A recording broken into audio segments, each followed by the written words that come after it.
चप्पलमार खासदार रवींद्र गायकवाड यांची शिवसेनेकडून जोरदार पाठराखण सुरू आहे। रवींद्र गायकवाड यांना विमानामध्ये प्रवेश नाकारणाऱ्या एअरलाइन्स कंपन्यांच्या विरोधात शिवसेना लोकसभेत हक्कभंग प्रस्ताव आणणार आहे।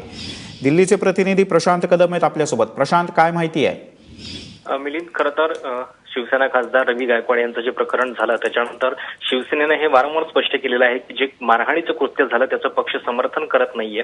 मात्र काल दिल्लीमध्ये जो प्रकार पाहायला मिळाला, रवी गायकवाड यांना महाराष्ट्रात परतायचं होतं, मात्र कुठल्याच विमान कंपनीने त्यांना तिकीट जे आहे ते दिलेलं नव्हतं। इंडिगोचं तिकीट त्यांनी संध्याकाळचं बुक केलं, मात्र ते देखील विमान कंपनीनं कॅन्सल केलेलं होतं। तर अशा पद्धतीनं एका एअरलाईन सोबत हा प्रकार झाल्यानंतर बाकीच्या एअरलाईन कंपन्या देखील एकत्र आल्या आणि एक प्रकारची सामूहिक दहशत म्हणावी अशा पद्धतीची त्यांनी दाखवायला सुरुवात केलेली होती। आणि खरं तर कायद्यानुसार अशा पद्धतीनं कुठल्याही व्यक्तीला तुम्ही तिकीट नाकारू शकत नाही। म्हणजे काल इंडियन असोसिएशन ऑफ एअरलाइन्स यांनी भूमिका जाहीर केली, त्याच्यानंतर केंद्रीय मंत्र्यांनी देखील त्याच्या संदर्भात प्रश्न उपस्थित केलेले होते।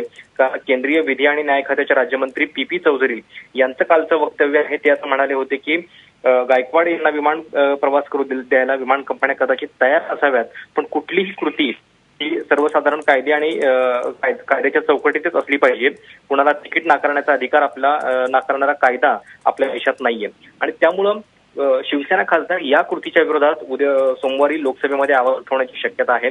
कारण ज्या पद्धतीनं खासदारांना वागणूक देण्यात आली, त्यांना प्रवास करायचा होता आणि त्यांना तिकीट मिळालेलं नाहीये, तर या संदर्भामध्ये हक्कभंग आणण्याची शक्यता जी आहे ती वर्तवण्यात येते। प्रशांत, तुर्तास धन्यवाद या सगळ्या सविस्तर माहितीबद्दल।